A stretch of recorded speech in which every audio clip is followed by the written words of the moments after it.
Dia sangat muda. Jadi bedanya itu sampai 16 tahun kali kita Mas ya. Saya angkatan 90, dia 2006 gitu. 2006 ya betul. Jauh sekali itu loh. Dan beliau punya media monitoring yang saya kerjasama juga dengan beliau untuk engine-nya gitu kan ya. Jadi saya nggak coding lagi, udah ketuaan. Itu kerjasama sama Mas Panji Prabowo. Nah, Mas Prabowo ini yang kemudian nanti akan memprestasikan karena memang sudah mulai agak canggih nih media monitoringnya dikaitkan sama dengan AI. Jadi hampir-hampir full AI ini sekarang media monitoringnya.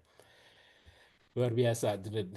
Nah, eh, waktu saya kasih kesempatan lah ya buat Mas Panji Prabowo nanti untuk bisa memperkenalkan diri, mempresentasikan materinya.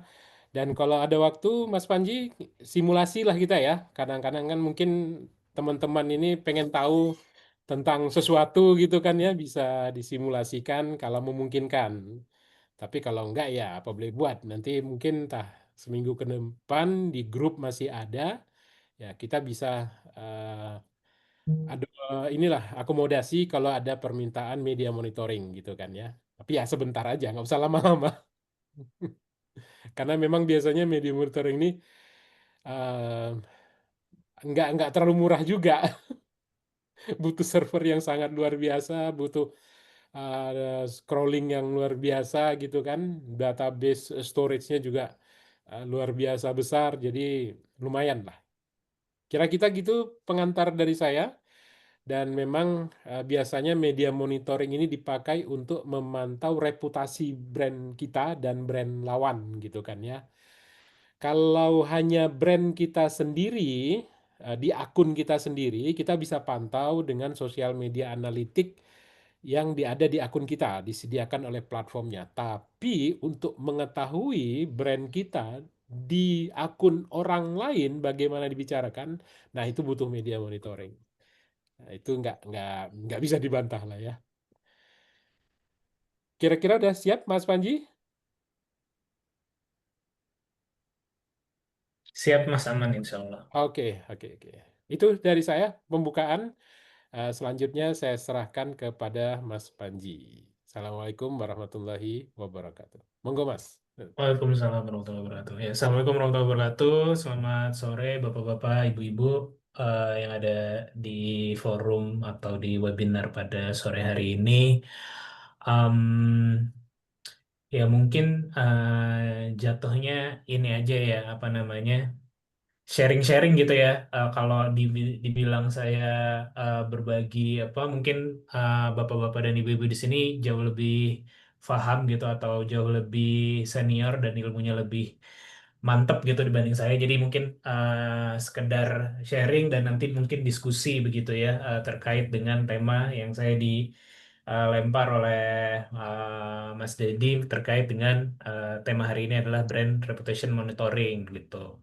Kalau tadi Mas Dedi bilang, Mas Dedi udah mulai dari 2012 gitu ya, atau 2014 gitu mungkin untuk spesifik ke brand brand monitoringnya gitu, atau sosial media monitoringnya gitu. Sedangkan kalau saya sebenarnya produknya sudah cukup lama gitu ya, dari 2018, tapi kalau spesifik atau khusus untuk ke sosial media monitoringnya baru-baru ini aja gitu. Bahkan sebenarnya kita juga lagi ngebangun apa namanya bersama Mas Dedi juga dengan Katapedia ngebangun kira-kira modelnya yang enak nanti seperti apa gitu.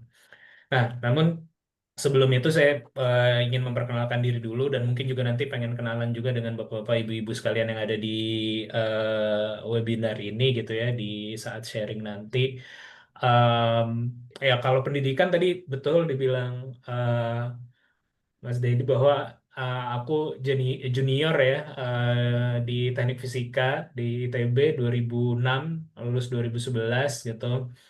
Cuman kadar keengineerannya itu sebenarnya makin ke sini makin meluruh gitu ya.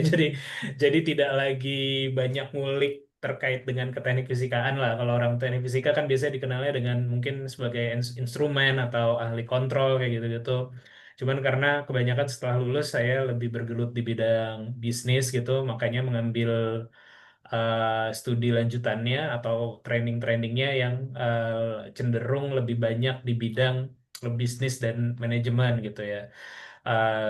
Saya pernah belajar course ya sebenarnya terkait dengan innovation management di VDI IT di Jerman. Itu sebenarnya bukan asosiasi, bukan lembaga pendidikan resmi gitu ya. Tapi beliau semacam kayak Persatuan Insinyur Indonesia kayak PII gitu, di Asosiasi Insinyur Jerman gitu. Waktu itu ada kerjasama dengan Kemenristek, Kemenristek ya pada waktu itu. Jadi saya ikut programnya Kemenristek dan kerjasama dengan pemerintah Jerman juga sehingga belajar di Jerman pada waktu itu sekitar 3 bulan terkait dengan manajemen inovasi. Lalu setelah itu juga sempat ambil course lagi di Queensland University of Technology terkait dengan international business, spesifiknya ke startup. Memang ya startup digital gitu. Karena pada tahun-tahun itu kami juga lagi ngebangun bisnis di bidang IT.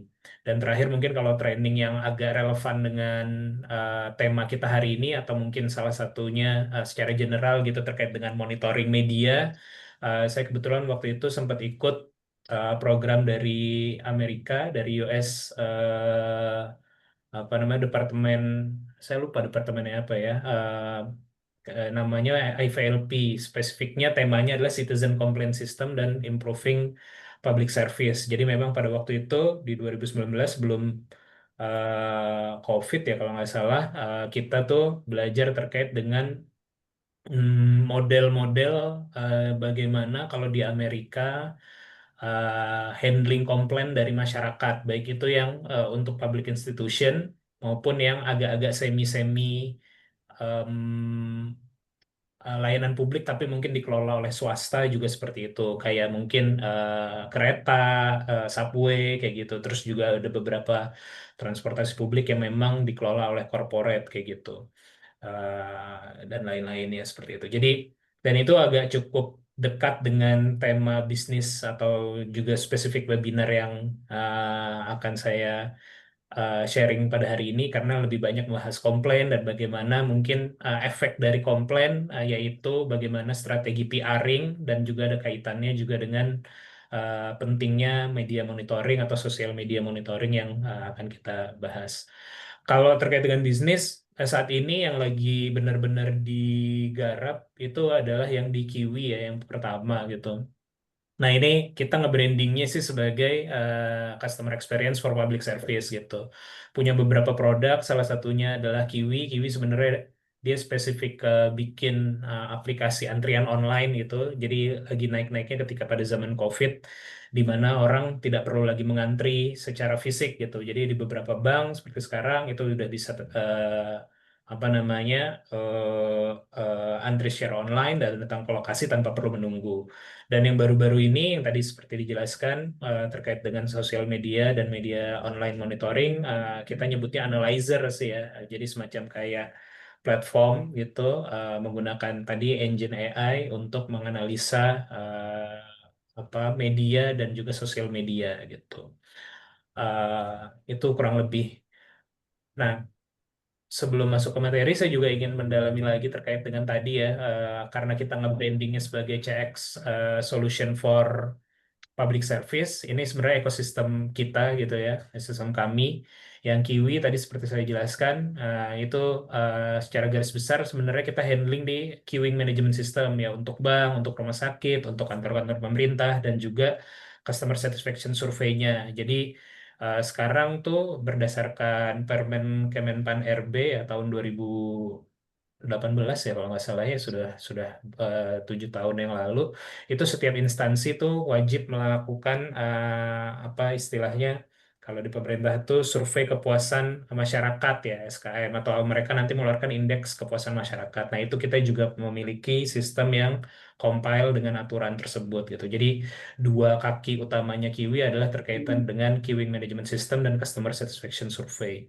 Di sisi lain, untuk melingkupi ekosistem ini, kami juga membuat ya tadi engine yang kita sebut analyzer, yaitu sosial media dan media online monitoring gitu. Jadinya biar syumul ya, biar lengkap gitu, bukan cuman handling customer experience on location, atau ketika layanan itu sudah diberikan, tapi sebelum juga kita analisa gitu ya. Bagaimana layanan itu setelah dan juga sebelum kita analisa gitu. Sebelum misalnya ketika ada orang komplain di sosial media tentang sebuah, tadi contohin sebuah bank begitu ya, kita bisa eh, tangkap peluang tersebut atau tangkap isu tersebut sebelum menjadi melebar, lalu kita kasih suggestion kepada si pemilik banknya atau si branchnya atau yang bertanggung jawab terhadap itu, kita sampaikan, lalu kita apa namanya kita contain isunya sehingga tidak terlalu cepat menyebar.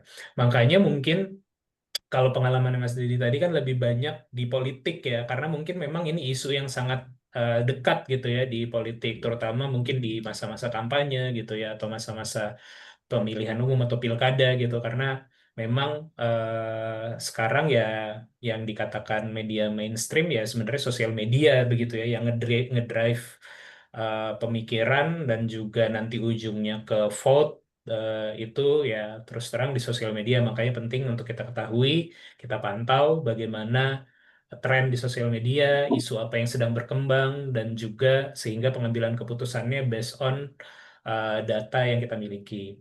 Di sisi lain untuk menyempurnakan ekosistem ini, kita juga bikin DGX ya. DGX sebenarnya lebih ke training gitu ya. Jadi kalau Bapak-Bapak Ibu-Ibu nanti ada yang kaitannya juga dengan training digital transformation gitu ya. Terkait dengan AI atau juga secara konseptual terkait dengan digital transformation organisasinya, itu juga kita bisa bantu seperti itu. Ini beberapa klien kami belakangan ini ada yang di bidang pemerintahan, di perbankan, di retail juga. Kalau di bidang pemerintahan sebenarnya mungkin agak lebih banyak lagi dari ini gitu ya. Saat ini kita juga menghandle beberapa KBRI untuk Kiwi-nya gitu ya, juga beberapa kementerian untuk analyzer-nya gitu. Nah, langsung masuk ke tema pada sore hari ini gitu ya.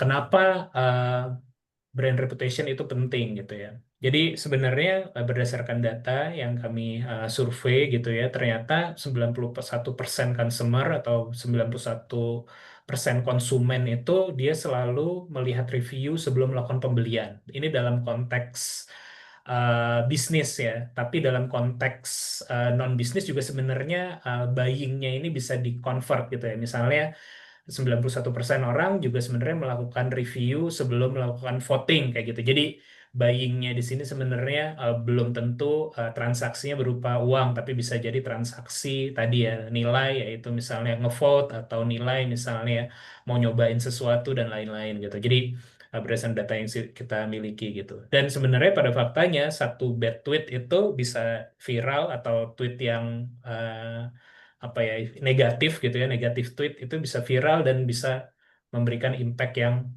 besar. Ini yang saya ambil adalah salah satu contoh sebenarnya di luar gitu ya, ada yang mention Notion. Terkait Notion ini sebenarnya pakai aplikasi apa namanya ya, aplikasi untuk kolaborasi pada waktu itu, tapi untungnya cepat dikonten oleh si Notion-nya sendiri seperti itu.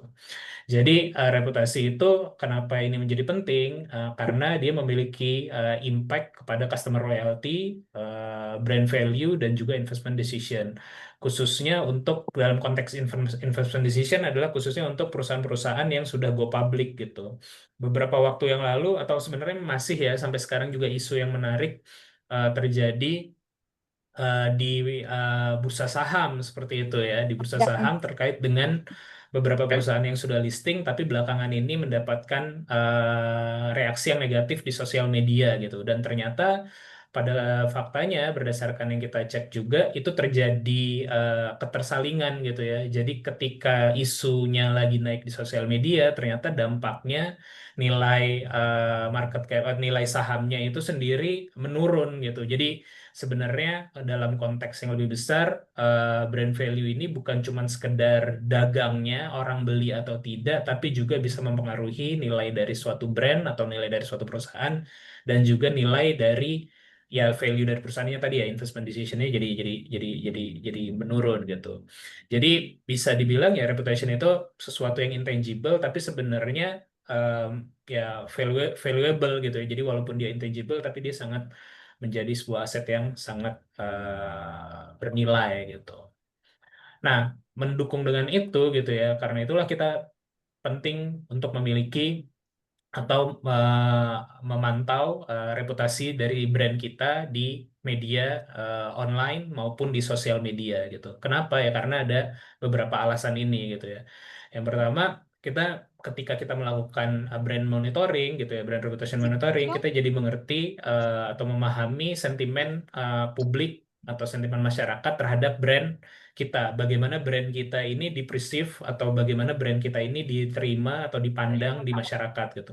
Ada salah satu statement dosen saya dulu ya saya waktu itu sempat ambil mata kuliah dari jurusan lain dari teknik industri kalau nggak salah terkait dengan entrepreneurship atau kewirausahaan dan marketing seperti itu. Nah, salah satu profesor dari TI tersebut dia sempat bilang gitu bahwa sebenarnya kalau dikatakan marketing atau branding itu adalah menjaga reputasi yang sudah dilihat oleh orang di luar gitu. Jadi bisa jadi ketika brand kita sudah kuat, marketing yang dilakukan ataupun branding yang dilakukan itu adalah sebenarnya menjaga nilai yang sudah baik itu gitu sebenarnya. Itu salah satu yang cukup membekas di saya gitu. Lalu yang kedua juga kenapa kita perlu atau penting untuk melakukan brand monitoring adalah kita proaktif terhadap krisis manajemen gitu ya. Jadi semakin awal kita mengetahui sebuah isu, semakin bagus kita memitigasinya. Sehingga sebelum isu itu misalnya meledak atau membesar, kita bisa contain terlebih dahulu gitu. Salah satu yang klien kami juga sebenarnya ini hampir penggunaannya bisa sampai seluas ini gitu. Jadi salah satu klien kami itu adalah Badan Penanggulangan Bencana gitu ya. Jadi sebenarnya dia itu dia tentu saja sudah punya indikator-indikator terhadap bencana secara physically-nya gitu. Tapi dalam memanage isu tersebut, dia juga melakukan keyword monitoring ya. Jadi kata kunci tertentu mereka monitor terkait dengan kebencanaan gitu. Sehingga sejalan tuh monitoring real dengan sensor dan juga indikator-indikator bencana lainnya, misalnya gempa atau apa segala macam atau banjir gitu ya, dia bisa tangkap lebih dulu, tapi juga dia proaktif menangkap isu yang lagi rame di sosial media terkait dengan kebencanaan. Jadi ketersalingan gitu. Isu atau misalnya mereka dapat info terkait ada banjir bandang, di saat yang bersamaan di lokasi tersebut kita detect ada peak naik misalnya informasi di Twitter atau di X gitu atau di sosial media terkait dengan banjir bandang terjadi di suatu daerah. Jadi mereka bisa cepat gitu pengambilan putusannya jadi lebih aktif dalam menghandle krisis atau sebelum terjadi krisis mereka cepat melakukan apa namanya ya proaktif lah ya terhadap itu gitu. Lalu yang ketiga adalah improve communication. Ini tentu saja gitu. Sebenarnya pentingnya kita memantau itu adalah untuk bagaimana kita bisa komunikasi publik kita atau komunikasi secara perusahaan ataupun secara instansi ataupun secara misalnya kalau tokoh publik atau tokoh politik itu bisa memberikan respon yang baik gitu, bukan hanya sekedar ya tidak berempati ujungnya gitu ya. Jadi bisa itu yang sering terjadi gitu ketika mereka tidak melihat tidak melakukan monitoring terhadap sebuah isu atau terhadap brand mereka sendiri ketika ada suatu isu yang negatif, seringkali dinilai oleh masyarakat itu menjadi tidak empati gitu. Yang keempat, tentu saja sebagai competitive advantage, tadi betul yang disampaikan Mas Dedi gitu ya, banyak menggunakan brand monitoring ini bukan sekedar untuk monitoring brandnya dia sendiri gitu ya, tapi juga memantau kompetitor gitu. Sehingga ketika kita tahu kompetitor kita unggulnya di mana, kita bisa membuat sebuah planning atau rencana yang lebih baik gitu. Dan yang terakhir adalah build stronger relationship gitu ya. Jadi sebenarnya dalam konteks panjang ya atau dalam konteks ekosistem customer experience itu kan kita pecah-pecah gitu ya dari pre, lalu ketika mereka experience-nya, lalu ketika post experience atau post mendapatkan layanan itu.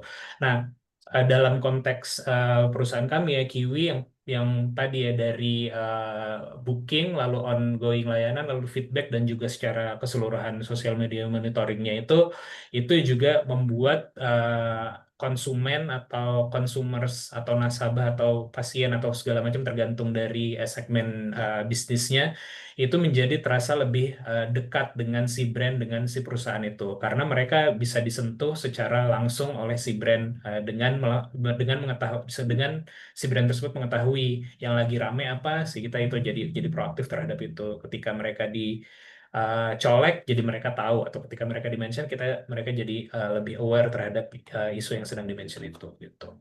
Itulah kenapa alasan kenapa kita perlu melakukan brand monitoring.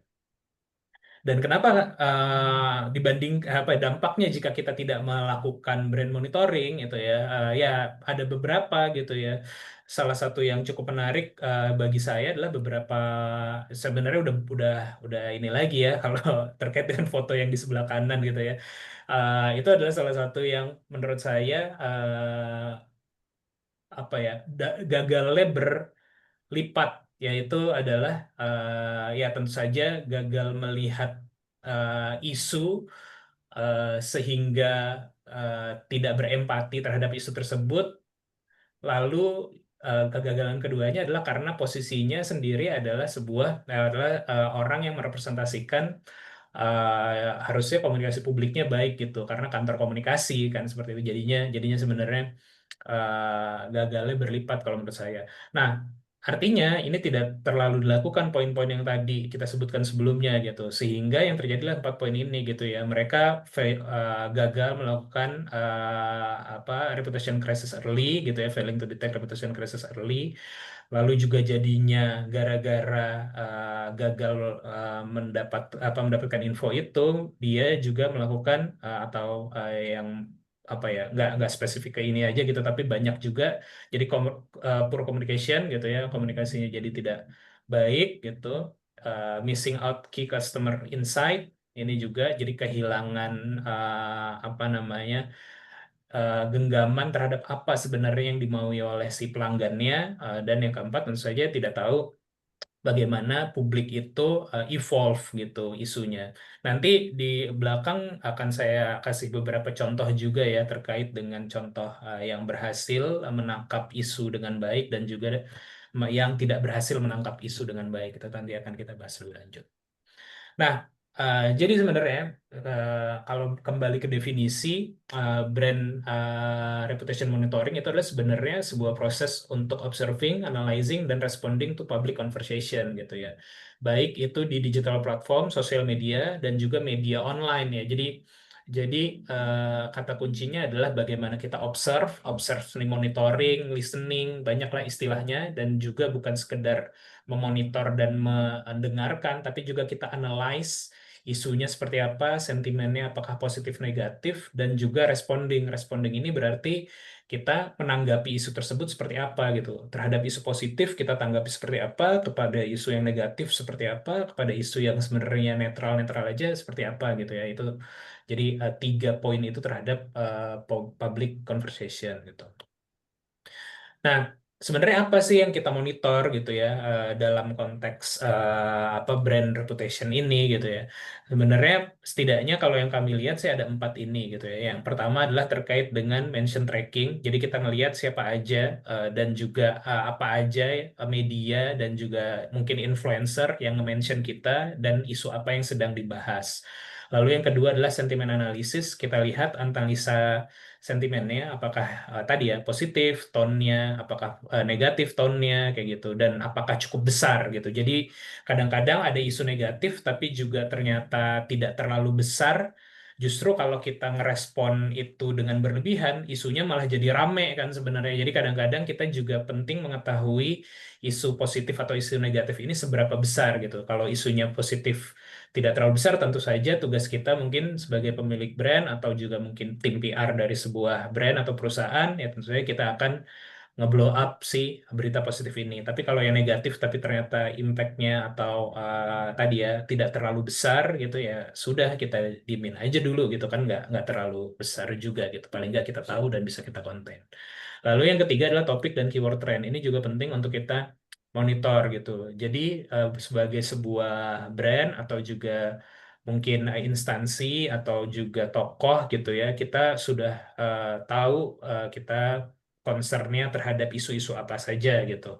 Misalnya ada seorang atau ada pejabat publik bekerja di Kementerian Pendidikan gitu ya, tentu saja topik dan keyword yang menarik buat dia adalah yang kaitannya dengan isu pendidikan gitu.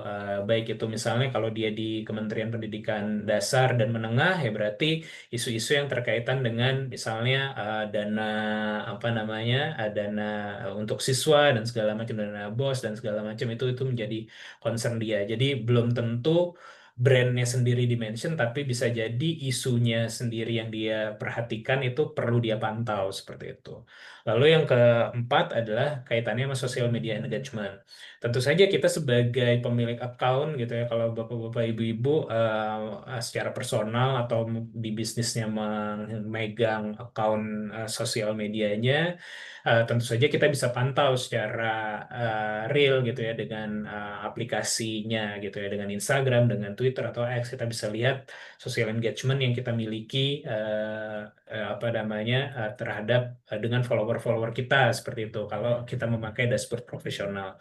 Tapi dari sana itu tidak terbahas terkait dengan sentimennya dan juga tadi ya kalau kita mau melihat brand lain atau saingan kita itu kita tidak bisa lihat, makanya ini juga perlu kita monitor seperti itu.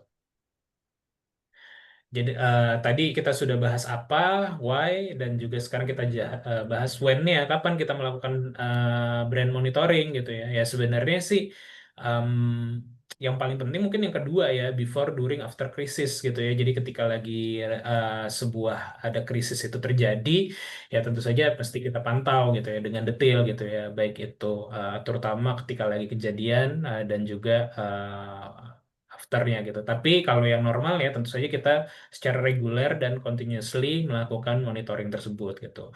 Regularly bisa jadi kita menyiapkan atau kita mempunyai sebuah tim atau juga mempunyai sebuah tools gitu ya atau bekerja sama dengan tools yang kami miliki untuk secara reguler mendapatkan reportnya saja gitu misalnya seminggu sekali atau 2 minggu sekali atau sebulan sekali gitu ya, tapi akan lebih baik kalau continuously, yaitu ya sebenarnya perlu ada orang yang memantau terkait dengan brand reputasi brandnya di sosial media dan di media-media secara terus-menerus seperti itu.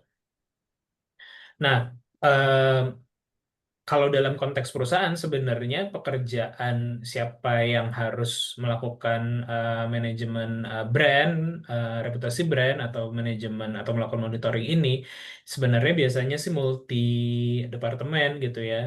Bisa jadi masuknya ke public relation, bisa jadi masuknya ke marketing, bisa jadi masuknya ke customer support atau bahkan di pemimpinnya sendiri gitu ya atau CEO atau direkturnya sendiri gitu. Karena memang masing-masing fungsi ini, masing-masing departemen ini memiliki fungsi yang berbeda-beda dalam konteks brand reputation gitu ya.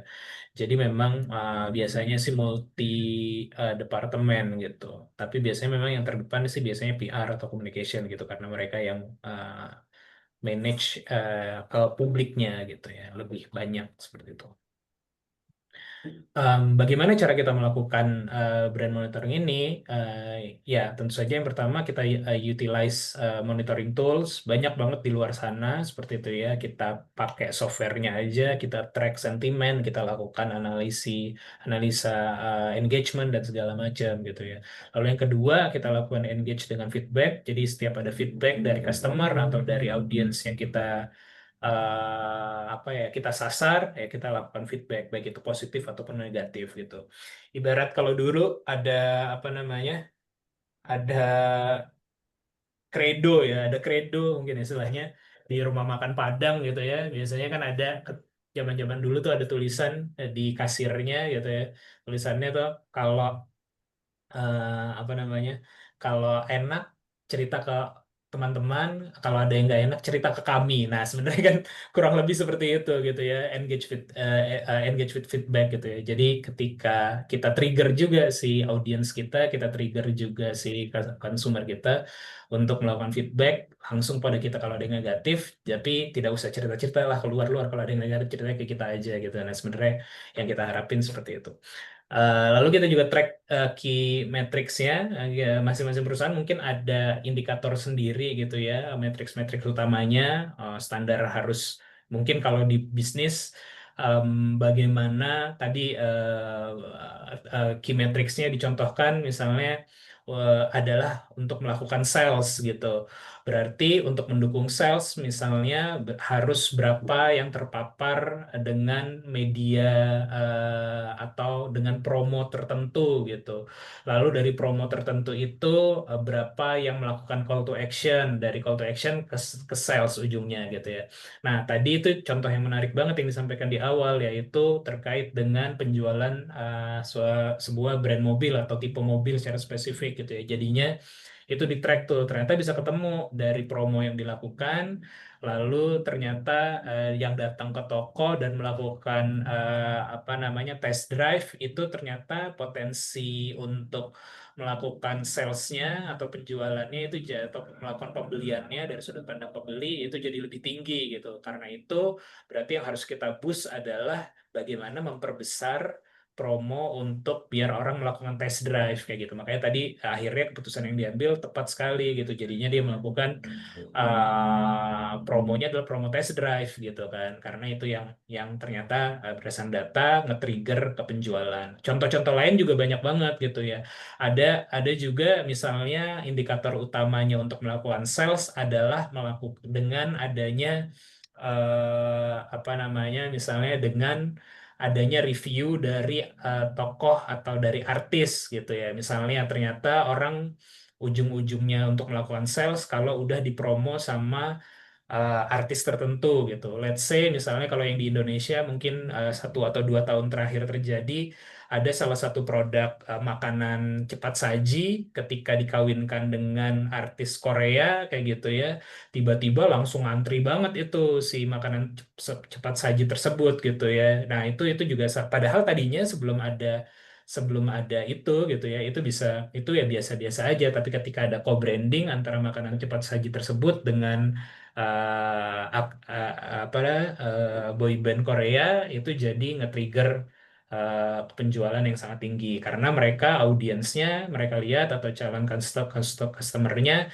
itu ternyata kebanyakan demografinya itu memang orang-orang yang suka Korea atau bahkan bisa menteri apa ya fanbase-nya si artis Korea atau boyband Korea ini bisa nge-trigger ke penjualan. Jadi itu yang dilakukan. Walaupun dealnya jadinya mahal gitu ya dengan artis tersebut, tapi ya ternyata itu worth it. Dengan deal tersebut mereka jadi produknya jadi jauh lebih laku di pasaran. Dan tentu saja banyak banget key metrics biasanya masing-masing perusahaan itu beda gitu ya. Dan itu bisa kita bantu untuk track sekalian. Termasuk juga untuk di bidang politik gitu ya. Untuk orang melakukan pengambilan keputusan politik itu apa sebenarnya gitu. Apakah ada influence dari orang-orang tertentu? Apakah ada dari ketertarikan terhadap isu tertentu atau kecocokan terhadap isu tertentu gitu. Makanya sebenarnya kemarin di pemilu ya, terutama di tahun 2024 kemarin itu sangat menarik banget gitu kalau kita bahas apa namanya eh, calon yang kemarin akhirnya berhasil menang gitu karena ternyata pemetaan beliau terhadap atau tim kampanye beliau terhadap isu yang menjadi concern di masing-masing daerah itu customize gitu dan itu ternyata bisa men-trigger pembelian ya dalam konteks ini pembeliannya pembelian atau votingnya gitu ya. Yang berikutnya adalah analyze data. Setelah datanya kita monitor, kita analisa gitu, polanya seperti apa dan juga misalnya kita apa namanya, kita identifikasi trennya, kita lakukan kalau misalnya ada hal-hal yang kurang kita tanggapi seperti apa gitu. Dan tentu saja sebelum itu semua, tentu saja kita yang terakhir adalah kita lakukan ya bangun presence online kita dengan baik kayak gitu ya sebagai sebuah perusahaan atau sebagai sebuah personal atau sebagai sebuah tokoh gitu ya. Nah, ini sebenarnya untuk yang poin terakhir salah satu hal yang menjadi concern kami juga di Kiwi, kenapa kami melakukan akhirnya masuk ke atau nge-brandingnya sebagai customer experience for public service, karena ternyata berdasarkan data yang kita dikeluarkan oleh beberapa lembaga lah ya seperti itu, bahwa ada matriks ternyata di pemerintahan daerah terutama em, jangankan ngomongin masalah engagement lalu dan segala macam, tapi sebenarnya online online presence-nya mereka sendiri pun sebagai sebuah misalnya instansi atau sebagai sebuah daerah atau kepala daerahnya sendiri itu kadang-kadang masih tidak termanage dengan baik gitu. Makanya biasanya yang kita trigger ya bangun dulu online presence-nya, lalu nanti kita maintain dan segala macam seperti itu. Nah, langsung masuk ke contoh kasus ya. Ini ada beberapa yang saya tulis, ada 4 sebenarnya, dua yang negatif dan dua yang positif gitu. Yang pertama adalah di tahun 2019 ada isu terkait dengan kenaikan iuran BPJS gitu. Jadi kasusnya tuh pemerintah tiba-tiba mengumumkan kenaikan iuran BPJS hingga 100% di tengah banyaknya keluhan sosial, keluhan dari masyarakat soal layanan yang belum optimal. Sebenarnya sampai sekarang pun masih terjadi seperti itu ya. Tapi pada waktu itu sangat sangat genting atau krisis terjadi lah ya ibaratnya. Kesalahan ya karena minimnya komunikasi dan tidak adanya upaya membangun narasi publik, masyarakat jadi ya gitu ngerasa ditinggal dan diperas aja gitu ya. Sehingga pada waktu itu ramai di Twitter terutama gitu ya, hashtag tolak kenaikan BPJS gitu. Opini negatifnya banyak dan juga tekanan publik akhirnya mendorong MA untuk membatalkan sebagian kenaikan tarif tersebut atau kenaikan iuran tersebut gitu. Nah, insight-nya untuk brand, jangan hanya fokus pada kebijakan internal, baca sentimen publik sebelum meluncurkan kebijakan yang menyentuh hajat hidup orang banyak gitu. Jadi sebenarnya dalam konteks pengambilan kebijakan, kalau audiens atau kalau sudut pandangnya adalah pemerintah atau instansi publik gitu, em, tentu saja kan konversinya bukan konversi pembelian, tapi kan bagaimana mereka melakukan pelayanan gitu kan. Jadi kebijakannya bagaimana berfungsi untuk melayani masyarakat. Nah, itu tentu saja sangat krusial untuk dicari insight-nya dulu sebelum diambil sebuah keputusan seperti itu. Di 2023 juga terjadi ada kasus TikTok Shop di Indonesia. Bahkan pada waktu itu menterinya juga sempat waktu itu Menteri KOPUKM juga mencekam apa mengecam ya sorry mengecam yang tindakan yang dilakukan oleh TikTok Shop waktu itu di Indonesia. Jadi kasusnya TikTok membuka layanan e-commerce langsung menggeser banyak pelaku UMKM di marketplace lain, memicu protes dan dari asosiasi pedagang. Kesalahan tidak mengantisipasi narasi nasionalisme dan perlindungan UKM lokal. Dampaknya pemerintah akhirnya melarang TikTok Shop. Reputasi TikTok Shop tercoreng sebagai pengganggu UMKM. Nah, insight-nya adalah pemantauan opini publik dan regulasi secara berkala untuk memprediksi gelombang sentimen negatif yang beresiko mempengaruhi operasional gitu. Nah, ini sebenarnya mempelajari yang terjadi 2023, kalau bapak-bapak, ibu-ibu mengetahui sekarang nih TikTok Shop juga sekarang bahkan udah berintegrasi dengan Tokopedia gitu ya. Nah, saya rasa di tahun ini mereka cukup smooth ya dalam konteks handling em, terkait dengan daripada dilarang gitu akhirnya mereka mengambil jalan memutar, akhirnya mereka kolaborasi dan juga mungkin membeli saham dari Goto atau di Tokopedia-nya sendiri sehingga sekarang lebih smooth gitu ya. Jadi tidak terlalu ada sentimen walaupun sebenarnya kalau kita sebagai kalau teman-teman sebagai pedagang atau seller di Tokopedia itu sudah mulai ada tuh beberapa poin atau ada beberapa kritikan terkait dengan integrasi TikTok Shop dengan Tokopedia. Tapi ya dibanding yang terjadi 2023 sampai menteri pun juga harus bicara dan memblokir TikTok jauh lebih smooth lah sekarang gitu karena mereka melihat ternyata ya Indonesia orangnya ternyata nasionalis gitu ya dan juga apa namanya em, jika serta-merta mengambil langkah besar itu tidak tepat lah kalau di Indonesia seperti itu. Nah, ini juga ada contoh-contoh positif ya bagaimana brand atau brand atau perusahaan mengambil insight yang bagus dari monitoring sosial media gitu. Di tahun 2020, Gojek melakukan apa namanya respon cepat pada isu driver dan solidaritas sosial. Jadi pada waktu awal-awal COVID 2020 banyak isu yang terjadi di sosial media terkait dengan penghasilan Gojek yang turun gitu ya dan publik bukan cuma Gojeknya tapi juga masyarakat secara general concern ya terkait dengan kesejahteraan driver gitu. Dan yang bagus dilakukan Gojek pada waktu itu adalah Gojek aktif memantau percakapan sosial dan cepat tanggap terkait keresahan tersebut, sehingga mereka meluncurkan program Gojek Swadaya gitu ya, dan memberikan bantuan langsung berupa sembako dan potongan harga. Dan juga bahkan ini jadinya men-trigger pada waktu itu, kalau bapak-bapak ibu-ibu ingat, banyak banget masyarakat umum ya itu sengaja ngorder tapi untuk beliin untuk Gojeknya gitu ya. Jadi kayak kita ngorder misalnya ngorder ayam gitu ya. Nah, tidak perlu diantar tapi biasanya dikasih pesan yaitu untuk Gojeknya itu sendiri kayak gitu. Jadi pada waktu itu jadinya cukup baik yang dilakukan oleh si Gojek, bahkan sangat baik ya. Dan juga dia mengkomunikasikan langkah ini dengan konteksnya atau dengan pendekatan human centric di sosial medianya mereka dan juga media massa.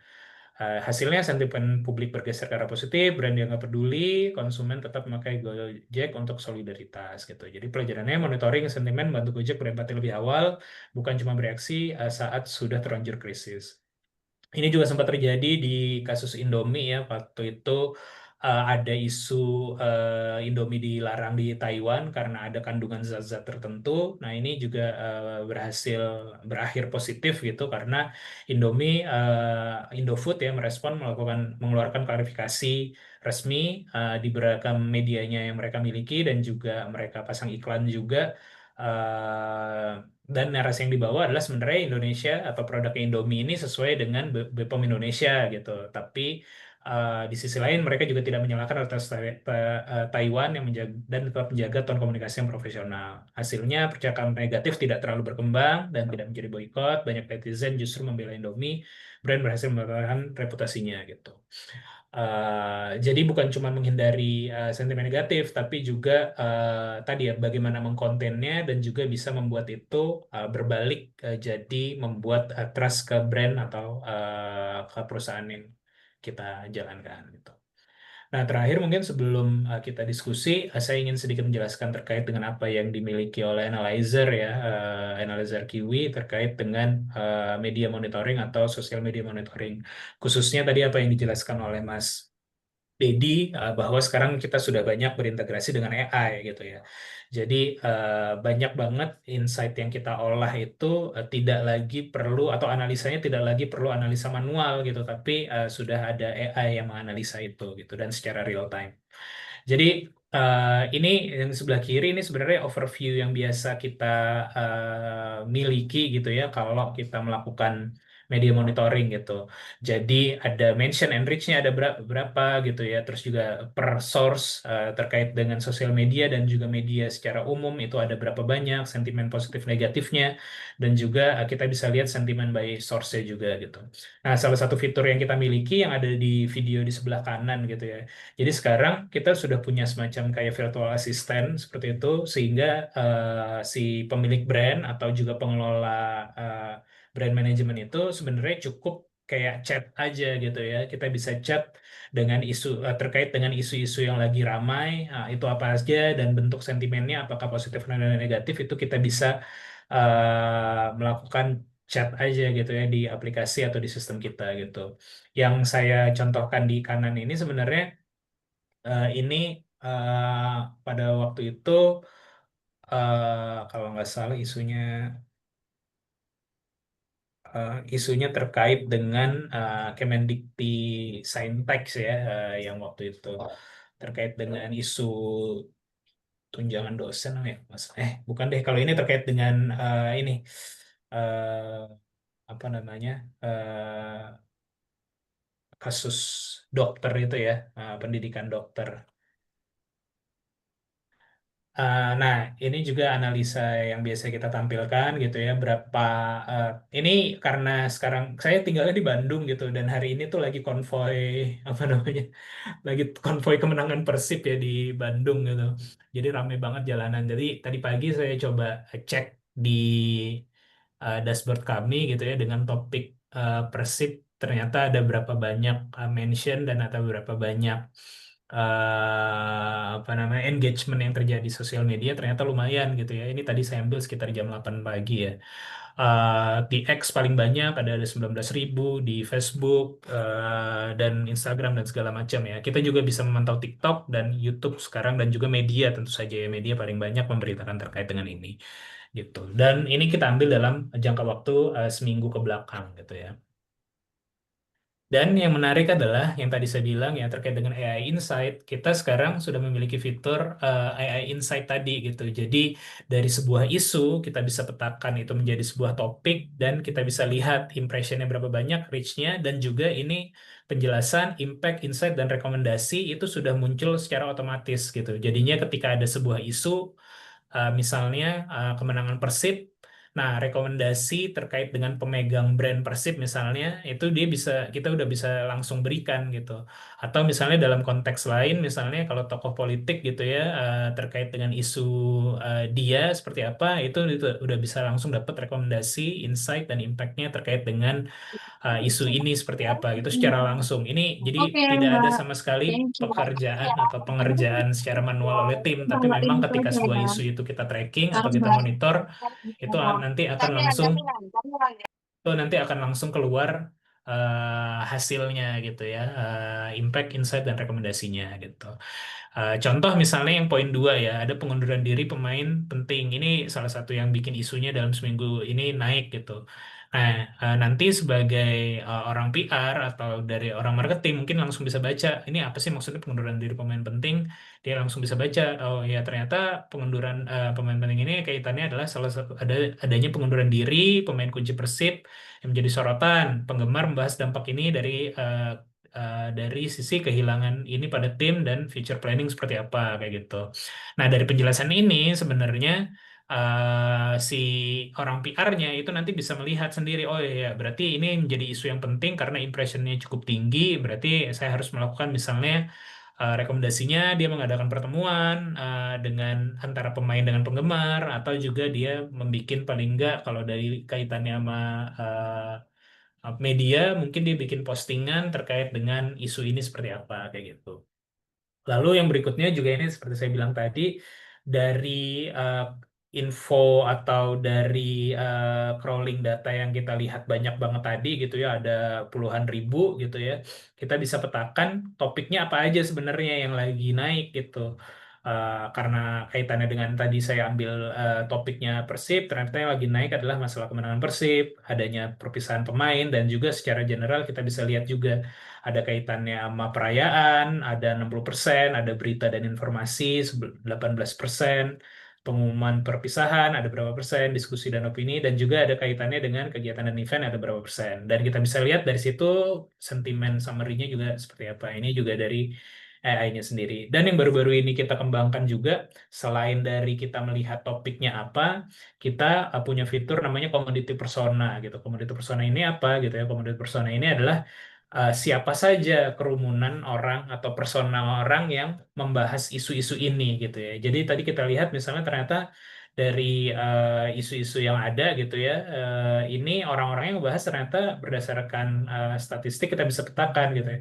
Ternyata yang beneran penggemar tuh hanya 38%, yang pengamat dan analis itu 30%, komunitas pencinta budaya 20%, penyebar informasi aja itu 10%, dan pendukung kontroversi dan diskusi ada 2%. Jadi dari sini sebenarnya nanti kita bisa petakan demografinya gitu ya. Jadi kira-kira persona dari orang-orang yang ngebahas isu ini itu terdiri dari apa saja, lalu nanti bisa kita buat demografinya.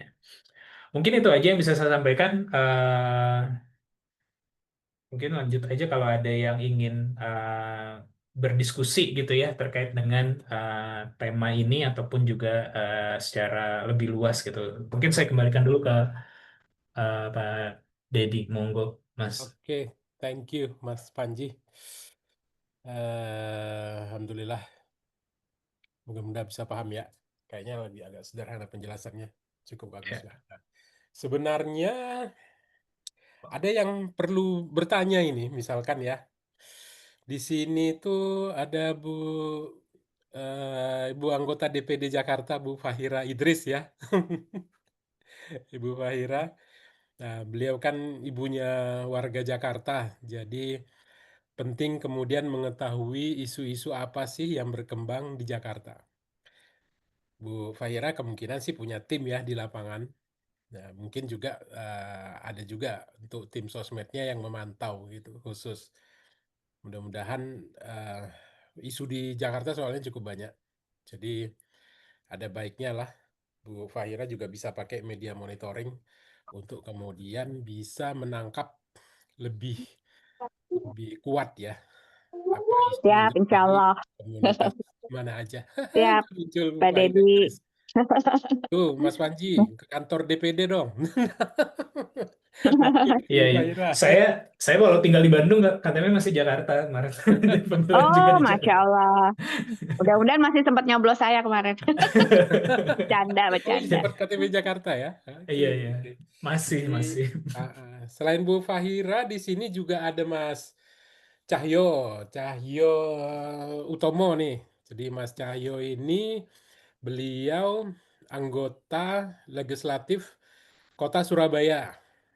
Iya, Siapa iya, tahu iya Pak mungkin Deddy. Mas Cahyo juga bisa memantau secara lebih detail kan tentang Kota Surabaya ini, dapil beliau. Siap, siap. Sip.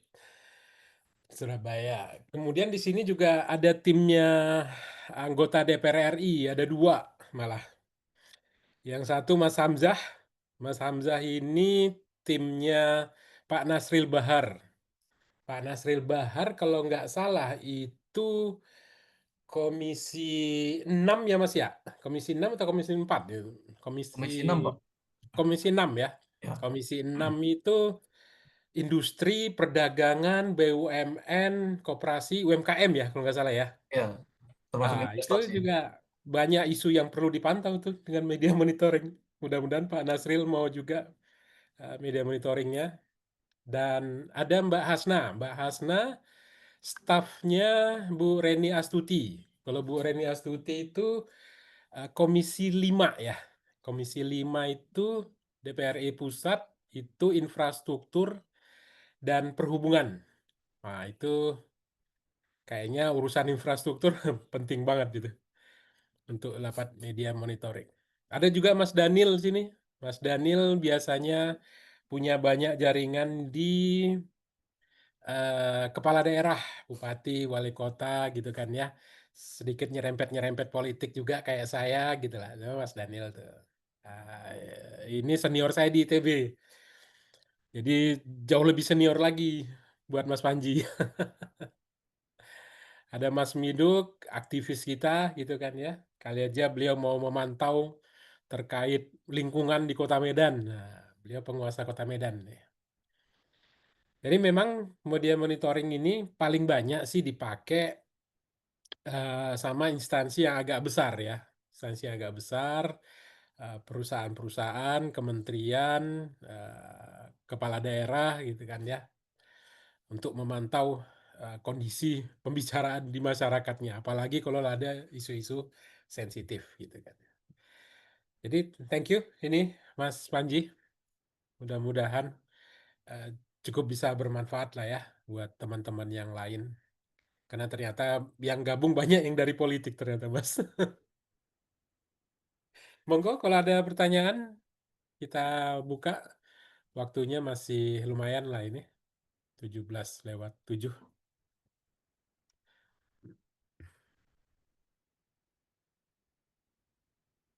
Atau udah mau japri semua aja ini.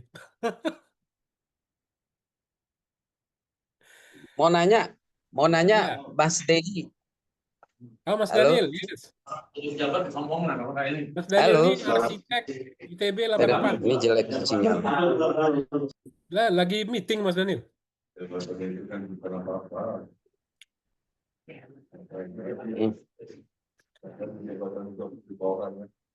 Monggo Bang Daniel. Lumayan lah, 200 lah, tambahin gitu. Lebihnya. Tapi masuk kan.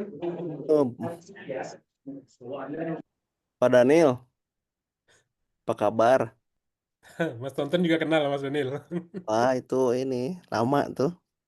Teman lama. Mm-mm. Karena itu aja. Oke lah, ya beliau lagi meeting nih kayaknya. Ibu sekali. Mas Tonton ada yang mau ditanyakan? Ada Pak Ya, Dedi. Mangga, mangga. Biasa sama orang Bandung lah, Panji juga Iya orang nih, Bandung. Pak Panji. Nanti saya pingin ini kopdar ngobrol-ngobrol.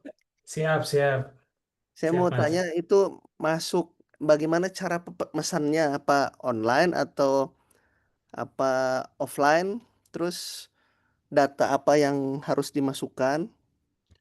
Bagaimana tuh? Iya, jadi sebenarnya bisa online gitu ya. Jadi nanti maksudnya kita set kalau mau ingin mengelola sendiri gitu ya, Mas Tonton nanti bisa kita set account kayak gitu. Nanti juga bisa pantau pantau tren atau isu-isu yang ingin dipantau gitu ya terkait dengan brandnya atau misalnya terkait dengan tokoh yang di handle kayak gitu itu nanti bisa di situ. Atau juga bisa poin keduanya kemarin sempat diskusi juga dengan Mas Dedi. eh, bisa juga kita bikin reportnya gitu ya. Jadi misalnya butuh isu terkait dengan butuh report terkait dengan isu apa setiap minggunya gitu ya itu bisa kita kirimkan gitu ya jadi ya bisa mengelola engine-nya sendiri atau bisa mengelola mesinnya sendiri atau ya misalnya hanya seminggu sekali nanti nunggu report yang kita berikan aja mungkin setiap Jumat atau setiap sekarang kayak hari Minggu kayak gitu itu bisa bisa kirimkan nanti kita share dan juga dapetin apa namanya uh, insight dari yang laporan yang kita share kayak gitu sih Mas nanti mungkin bisa japri-japrian nih Mas ya di apa namanya di WA ya aku juga join di grup WA-nya Mas Dedi mungkin salah satu contoh yang kemarin kita bikinin reportnya ini ya kemarin saya sempat jadi kalau bapak-bapak ibu-ibu tahu kemarin kan sempat ada film animasi yang ramai ya di Indonesia tuh cukup gede gitu. Bahkan ini waktu itu kita bikin waktu 30 hari penayangan ya. Jadi pada waktu itu 7 juta gitu. Kalau nggak salah sekarang sudah hampir 10 juta ya, 9,7 atau 9,8 juta gitu. Jadi ini salah satu report yang kita berikan juga gitu. Jadi dalam 30 hari penayangan itu kita melihat adanya relasi antara jumlah penonton dan juga percakapan yang terjadi di sosial media. Jadi kita lihat grafiknya, kelihatan nggak ya? Atau perlu di zoom lagi ya? Eh, jadi di sini kelihatan gitu grafiknya. Ternyata grafik jumlah penonton itu umumnya kesimpulan yang kita lihat adalah didorong adanya percakapan yang ramai di sosial media. Jadi beberapa peak yang terjadi itu ternyata di-trigger percakapan di sosial media gitu. Jadi sebelum memuncak benar-benar di tanggal 18 atau 20 April ternyata puncak pembicaraan di sosial media tanggal 17 sampai 20 April gitu. Jadi ke-trigger seperti itu. Ini salah satu isu yang sebenarnya kemarin kita sempat buatkan juga untuk tim dari apa namanya perusahaan PH-nya namanya aku lupa apa ya namanya kemarin tuh Visinema ya terkait dengan ini. Jadi kita bisa pantau penjualan dan triggernya berdasarkan sosial media. Atau yang sempat kita bikin juga untuk seru-seruan aja sih sebenarnya untuk model-model pemeringkatan waktu di bulan April itu kita bikin kementerian atau list kementerian yang paling banyak diomongin lah ibaratnya kayak gitu ya. List kementerian yang paling banyak diomongin berdasarkan monitoring kita sepanjang bulan April ya 1 sampai 27 April. Pada waktu itu Kemenkes lagi banyak diomongin. Nah ini sebenarnya kita lihat di sebelah kanan ada penjelasannya. Ternyata isu yang paling banyak diomongin ternyata yang berupa sentimen negatif, yaitu adanya kasus kekerasan seksual di rumah sakit pada waktu bulan April itu lagi ada banyak ya dokter waktu itu dokter di RSAS, terus ada juga dokter di daerah Cirebon kayak gitu. Jadi cukup ramai pada waktu itu sehingga men-trigger pembicaraan di sosial media cukup banyak. Tapi data ini juga sebenarnya bisa kita share sesuai dengan bentuknya sebenarnya bisa kita sesuaikan dengan request atau kebutuhannya apa, isu apa yang mau dipantau, atau misalnya brand apa yang mau dipantau secara di breakdown itu macam-macam bisa kita keluarkan hasil pantauan kami ini dari sosial media ataupun juga dari media kayak gitu ya. Jadi bukan cuma sosial media yang bisa kita pantau, tapi juga media-media online gitu dan juga kredibilitas medianya bisa kita cek gitu. Jadi kadang-kadang ada media-media lokal yang sebenarnya tidak terlalu penting untuk disimak gitu karena mungkin audiensnya kecil, sekedar blog aja, tapi dia suka ngebikin isu yang mungkin sentimennya negatif. ya kalau jangkauan dari media tersebut nggak terlalu besar, sebenarnya kan nggak terlalu perlu dipusingkan atau dijadikan apa ya, isu yang besar sebenarnya seperti itu. Gitu sih Mas. Jadi bisa berupa toolsnya dikelola sendiri intinya, atau juga bisa kita bikinin report aja setiap kurun waktu tertentu seperti itu. Mungkin begitu. Terima kasih.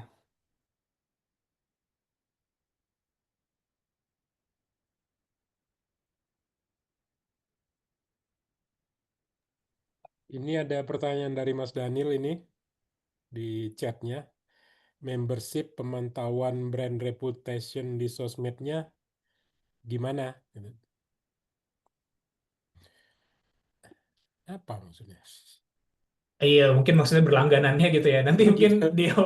dia saya japri ke Mas Daniel ya nanti Daniel. ya gitu. Ya, boleh, boleh. Karena apa nanti Apa yang ada ini Mas, entah biasanya kan di media monitoring itu ada kayak brand 24 itu paket-paketnya. ada trialnya seminggu gitu. Iya, Nah, itu bisa kita bisa ya. buatkan kayak gitu akun, nanti kita buatin untuk trial gitu ya. Di- Biar bisa dicoba-coba dulu. Dia masukin isu apa yang mau dipantau atau terkait apapun gitu dengan Iya, iya, iya. karena banyak yang politik juga di sini ternyata. Iya, iya, iya. Ada lagi yang mau ditanyakan?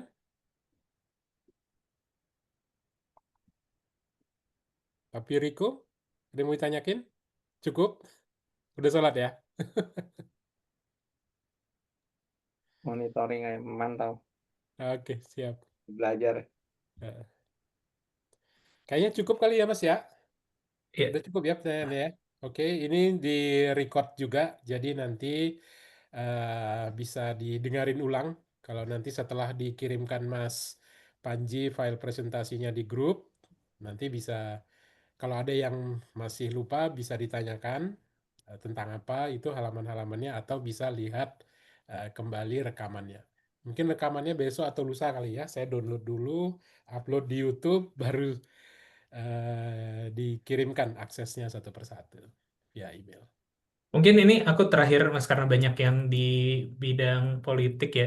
Jadi ini Hmm, tampilan kalau di dashboard kami gitu. Jadi sebenarnya kita juga bisa memantau tadi yang seperti saya bilang ya, bukan cuma sosial media tapi juga media online gitu ya. Dan sebenarnya kalau di hmm. dashboard kami itu sudah bisa di menunya tuh news by kategori, kita bisa lihat ya kategori-kategori tertentu gitu ya. Misalnya ya, berita terkait dengan politik, ekonomi, kesehatan, dan teknologi, ini kita bisa lihat media-medianya apa saja gitu. Kalau mau spesifik ngebahas isu-isu tertentu, itu kita bisa masuk ke nanti ke topik manajemen ya gitu ya. Topik manajemen. Nah, ini sebenarnya yang tadi saya jadikan contoh sih. Ada Persib, terus juga ada tadi film Jumbo. Nah, ini juga kemarin ada beberapa request terkait dengan Kemendikbudrismen kayak gitu, dan juga Kemendikristek. Jadi secara dashboard sebenarnya bisa kita lihat misalnya di Kemendikbudrismen kita mau ngebahas mau ngemantau si akunnya Kemendikbudrismen itu sendiri dan juga akun menterinya kayak gitu, dan juga isu-isu yang terkait dengan si Kemendikbudrismen itu. Jadi kita bisa lihat gitu dari sininya gitu. Nah, di sini bisa kelihatan tadi yang menu-menu yang saya jelaskan tadi itu ada berapa banyak dalam sepekan terakhir yang ngebahas di Twitter, di Facebook, di Instagram. Dan juga kalau kita mau lihat detil-detilnya dan juga per account itu responnya seberapa, itu juga bisa kita lihat, dan beberapa analisa-analisa lainnya yang tadi sempat saya jelaskan juga, sentimennya positif negatif, interactionnya berapa banyak yang, oh ternyata di pekan ini lebih banyak yang negatif ya. Kita bisa lihat ternyata ada peaknya di sini nih di tanggal berapa nih, tanggal 21 Mei kemarin. Nah, kayaknya kaitannya mungkin ada Hari Pendidikan juga ya. Bukan ya. Mas, kalau lagi ada pick gitu, bisa dilihat tentang apa nggak? Kita bisa lihat sih di sini di AI Insight atau AI topiknya gitu ya. Oh, Misalnya di AI topik ini kita lihat tadi ini otomatis di crawl dan diolah oleh si AI-nya. Dia nanti jadinya tuh jadi bentuk apa gitu ya. Atau jadi tema apa gitu ya. Itu bisa kita baca gitu. Itu lagi ramai, isu apa yang lagi ramai kayak gitu, bisa kita pantau. Gitu sih Mas Dedi. hmm. Seminggu terakhir ya, ini biasanya. Ya, ini bisa seminggu terakhir. Sebenarnya kita bisa pantau per hari, kita mau pantau Ya, per 30 hari kayak gitu. Gitu. Gitu sih kira-kira. oke, sip. Jadi bisa bisa by account, bisa by topik. Kalau mau ngemantau media juga bisa medianya gitu yang lagi ini. Atau sebenarnya kalau sekarang yang media tidak resmi, influencer itu juga bisa kita pantau sih. Jadi misalnya ada isu tertentu, atau saya nggak tahu apakah ada influencer politik atau apa ya. Tapi misalnya kalau di influencer makanan gitu ya, atau influencer wisata gitu, misalnya ada tokoh influencer tertentu yang kalau dia ngomong jadi rame gitu selalu gitu. Nah itu bisa bisa juga kita kita cek secara spesifik dianya gitu.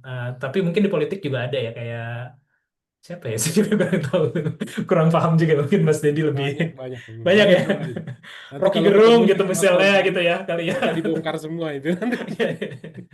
Atau kayak Beliau misalnya tahu apa, semua. media bocor halus itu juga kita bisa pantau per ininya ya, per apa namanya, di YouTube-nya spesifik bisa kita pantau gitu. Pun Ya. kalau pengelolaan sosial media dari tokoh politik juga itu bisa kita ini sih, misalnya kayak filtering head comment atau komentar negatif itu juga sebenarnya bisa gitu. Boleh nanya? Monggo, Mas Ya. Miduk. Ya, makasih, Coach. Mas Panji, tadi Iya, kan Mam. 2012 itu Kang Deddy itu ikut juga semacam ambil kontribusi lah untuk popularitasnya Pak Jokowi itu kan dibaca di lapangan sangat tinggi. Tapi kemudian kan kena prank juga kita gitu. Terus tadi kasus KSP, ada sentimen negatif, tapi nggak jatuh. Lalu ada kasus sebelumnya lagi Menteri Pendidikan Pak Satrio, ada sentimen negatif, jatuh. Ya kan Pak Panji, Bang? Betul, Aku Bang. masuk gini, apa ada Pak Panji misalkan toolsnya itu yang oke, dari popularitas atau elektabilitas seseorang itu ada, tetapi kalau dia punya intelektual dan etik yang kuat, toolsnya loh ini. Bagaimana supaya tokoh itu juga bisa bertahan, tidak hanya karena serangan negatif yang ngeprank gitu maksud aku. Kalau ini kan tergantung algoritma yang banyak di dunia sosmed ataupun yang dimonitor itu nanti yang disampaikan, diungkapkan melalui tabel-tabel tadi. Ya kan? Apa yang lagi ramenya saja tentang negatif atau positifnya seseorang yang sesungguhnya loh berdasarkan value itu loh. Kan nggak kebaca. Maksud aku ada nggak semacam sudah terbuka keinginan juga untuk mencari tools. Dia hanya bukan diukur dari tingkat popularitas atau iyalah popularitas lah ini cara ngukur ya kan, paling banyak dibicarakan soalnya. Artinya kalau udah tahu kita dia paling banyak dibicarakan, hanya tentang tools ini bisa mengungkapkan secara data kepada Pak Pacul, itu majukan Pak Jokowi. Karena di lapangan dia udah sangat betul-betul ramai gitu. Tetapi bagaimana juga kita mendapatkan tokoh-tokoh yang punya, kan kita butuh tokoh yang punya intelektual, punya etik sekarang nih. Bagaimana supaya ini juga bisa tetap ada berimbang maju gitu loh. Bang Panji, gimana Bang Panji? Ada nggak kira-kira tools yang bisa membaca tentang hal itu? Sehingga ada alternatif ke depan ya. Kita melihat, katakanlah ini karena di ruang publik ini kan menjadi pusat perhatian kita, apalagi ada background orang-orang di legislatif, eksekutif, kepala daerah maksudnya tadi ya. Artinya kan kita sebenarnya sangat membutuhkan figur yang muncul itu memang punya kapasitas secara intelektual dan etiknya itu tadi. Karena kalau mereka tidak punya itu, hanya popularitas dan elektabilitas, kita kayak gini akan sangat besar kerugian-kerugian yang kita alami gitu loh. dari signifikansinya apa ya, produk-produk teknologi yang didatangkan ini atau yang diperoleh atau yang didesain ini loh Mas, maksud aku. Gimana Mas Panji?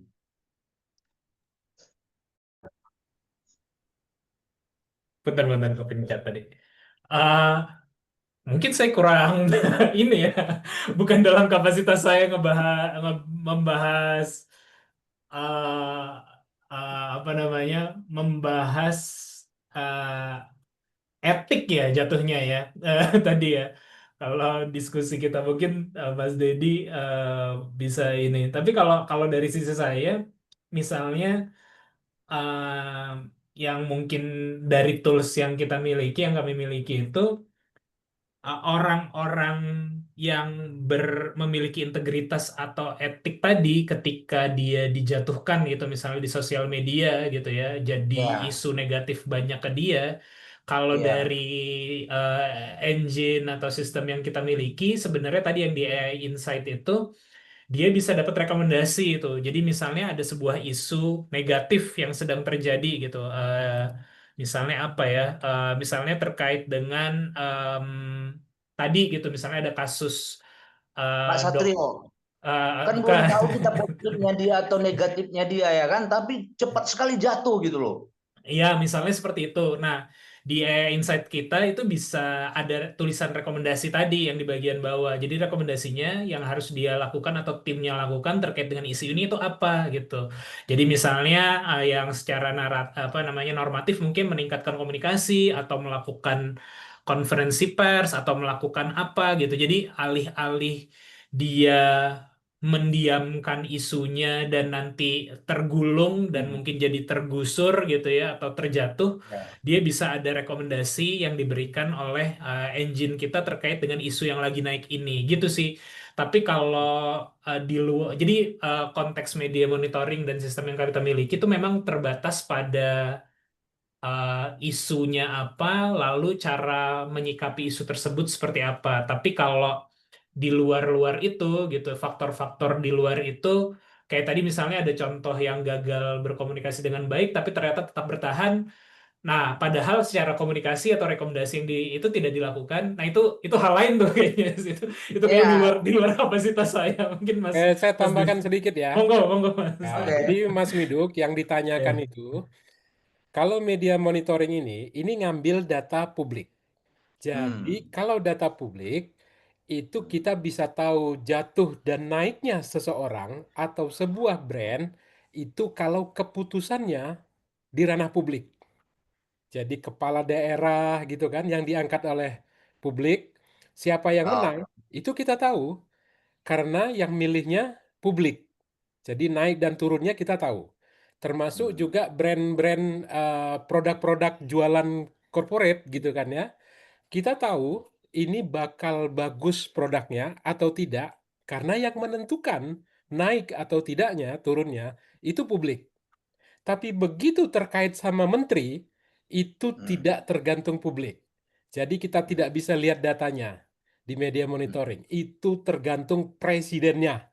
Mau Hmm. sejelek apapun kalau tetap mau dipertahankan oleh presidennya, apa boleh buat gitu kan ya. Jadi tolong dipisahkan. Data media monitoring itu data publik. Siapapun sebenarnya bisa mengakses kalau punya kemampuan. Dan yang menentukan dia jatuh atau tidak, itu juga publik. Gitu kira-kira Bang Miduk. Ya. Ya, Karena karena sama nih, juga dengan sekarang kasus Menkes ini kan lagi udah rame sekali nih sampai guru-guru besar Ya, juga ada komplain kan? kalau Ya, Menkesnya diangkat oleh publik, ya, bisa jatuh. betul. Ya, Tapi kalau hanya Prabowo ya tergantung. ya. iya.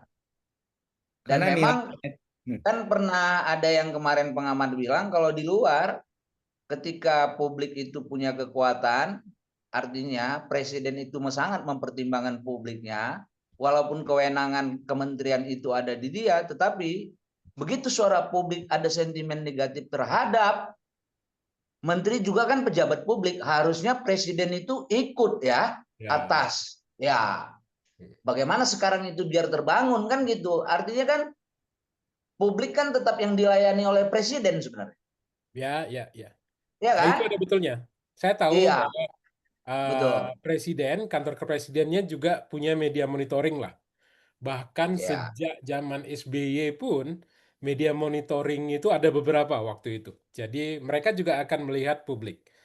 Hanya saja pertimbangan untuk memutuskan sesuatu bukan hanya urusan publik kan ya.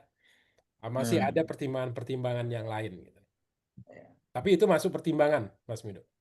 Thank you. Oke. Makasih. Ada yang lain? Kalau enggak ada, kita bisa tutup ya. Kita foto dulu bagi yang bisa dibuka kameranya, monggo, biar saya print screen sebagai bukti. Terakhir. Ada lagi yang mau buka? Ricky belum tuh. Oh, udah ya.